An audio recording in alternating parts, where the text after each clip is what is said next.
Hello students, welcome to my class. This is Professor Vincent Osaya and this is the presentation of part 3 of chapter 9. Chapter 9, plant assets, natural resources and intangibles. In the last session, we talked about the 3 methods of depreciation, and we talked about the first 2, straight line and units of production method in details. In this session, we are going to deal with the double declining balance method. Now, of the 3 methods, this is the most complicated, and here are the issues you need to know about the declining balance method. Number 1, we said that it is one of the examples of an accelerated depreciation method. What does that mean?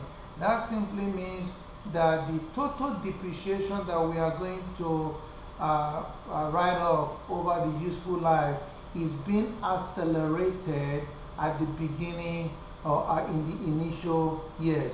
So the first year have more depreciation charge than in subsequent years. So we call it accelerated depreciation.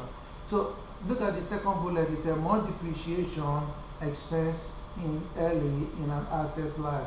Now the next thing you need to know is at the end of the day, the total depreciation is the same over the useful life of the plant asset. Another important thing that you need to realize here is we call it double declining balance method because this method doubles the straight line depreciation rate. So we are going to talk about that in a minute. Again, the same facts that we use to illustrate the other 2 methods are also applicable here. So let's take a look at how the double declining balance method works. It is also very important that you need to know that the residual value of the plant asset is not taken into consideration in the initial year. That is being taken into account at the end of the useful life of the plant asset. So then let's take a look at how the double declining balance method works. Now, first of all, we talk about the cost minus accumulated depreciation. Because this is the first year, there is no accumulated depreciation. And we multiply that by 2 divided by useful life. What is that? That is double the straight line depreciation rate. What is the straight line depreciation rate? It is 1 divided by number of 5 years. If you do the math, that will give you 20%. See, 20% of $40,000 gives us $8,000 in depreciation expense for the straight line method. So the depreciation expense was $8,000 every year for 5 years period. Attention all students and faculty at Chicago State University. There was a shooting at 95th Street and Langley. Stay clear of the area. There was a shooting at 95th Street and Langley. Stay clear of the area. Okay, so moving along, so here we have the cost minus the accumulated depreciation multiplied by the double straight line depreciation rate. Now, the cost is $41,000. The accumulated depreciation is 0 because this is the first year. We multiply that by 2 divided by 5. Which is 40%, and that will give us 16,400. Now let's go back to the straight line rate. I was explaining earlier that 1 divided by 5 will give you 20%. That is the straight line depreciation rate. Multiply 20% by 2, that will give you 40%. Alternatively, 2 divided by 5 is double of 1 divided by 5. So at this point, so we have $16,400 depreciation in the first year. As you can see, here we are taking a chunk of the $40,000 depreciable cost over a 5 years period. Now let's take a look at the second year. The second year we do the same methodology. We now back out $16,400 from $41,000, which is the cost, and multiply that by the double or twice the straight line rate of 2 divided by 5. That will now give us 9,840 depreciation in the second year, so on and so forth. So let's take a look at the journal entries for disposal of plant asset. What are we talking about here? Somewhere along the line, you might have to get rid of your plant asset. either because you have to replace them with a new one or because they are no longer useful. So when you do that, the question is, what is the accounting treatment? What is the accounting principles? How do we apply them? So here are the steps.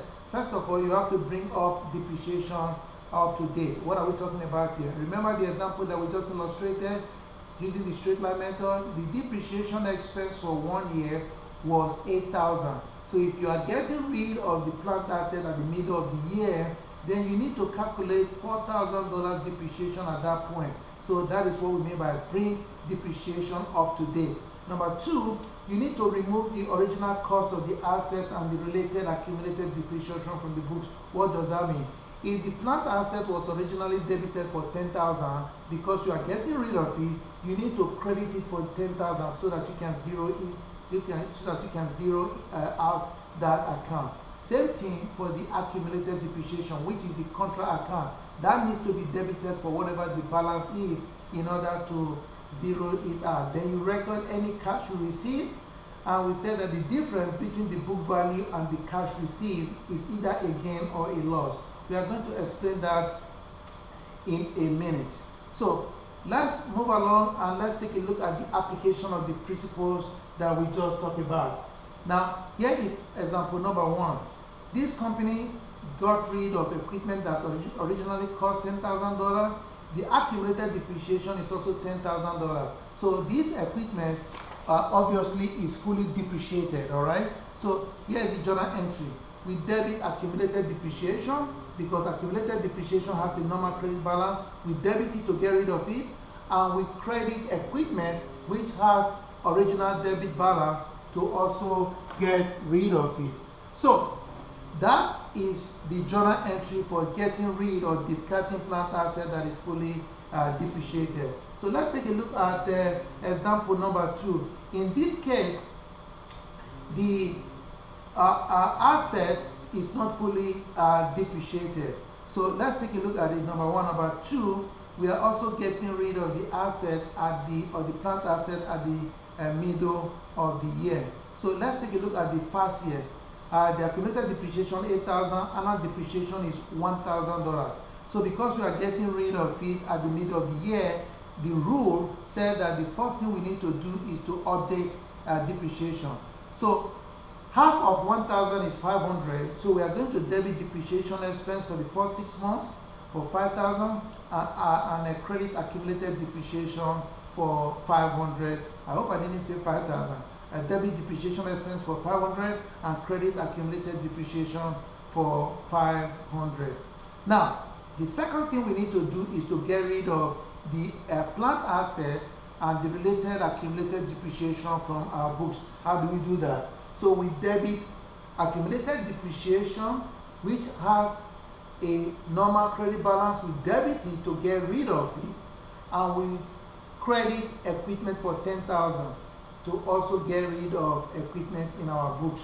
So we credit equipment 10, we debit accumulated depreciation 8.5.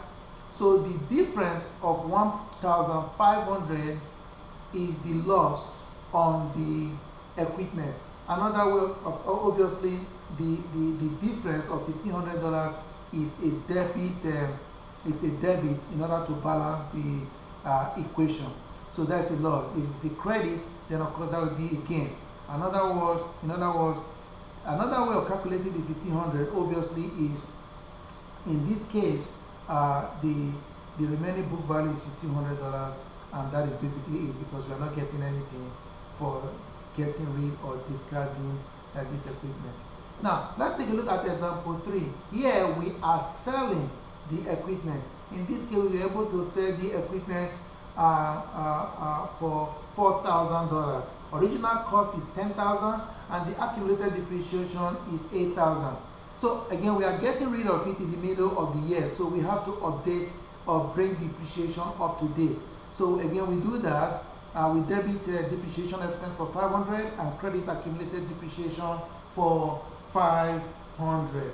Now let's take a look at the second thing we do. We need to get rid of this from our books. Again, we credit equipment For 10,000 to get rid of it, to make it zero, we debit accumulated depreciation to zero out accumulated depreciation account.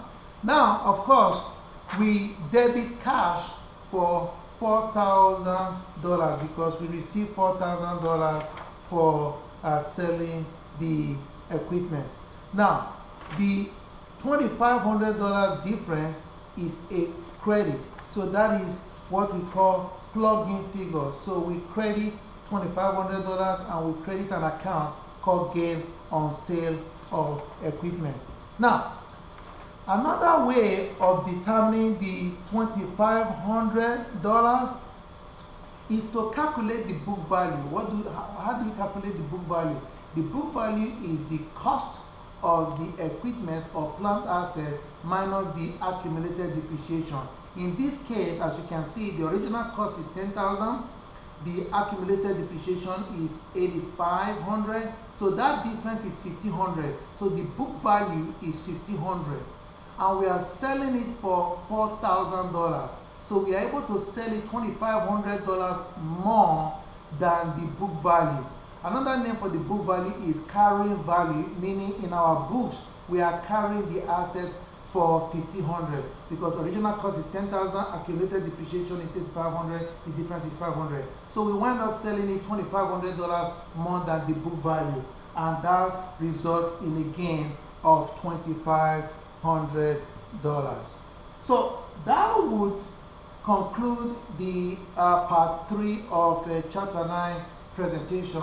Hopefully we'll wrap up the remaining chapter in part 4.